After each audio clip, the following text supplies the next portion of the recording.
Welcome to Visual Fractions. Today, we're diving into how to convert the decimal 0.95 into a fraction. Let's start with our decimal, 0.95. Notice there are two digits to the right of the decimal. This places it in the hundredths position.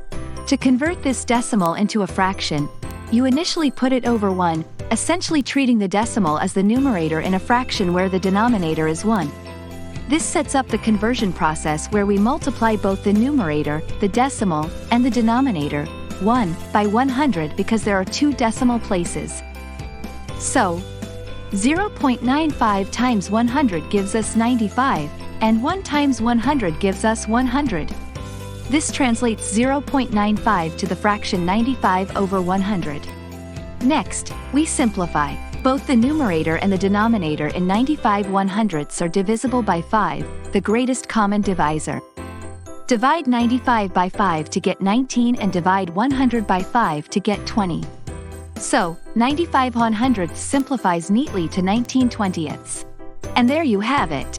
The decimal 0.95 when converted to a fraction equals 19 20ths. This fraction is in its simplest form and cannot be further simplified. If you found this tutorial helpful, remember to smash that like button and subscribe to Visual Fractions for more practical math insights. Thanks for watching.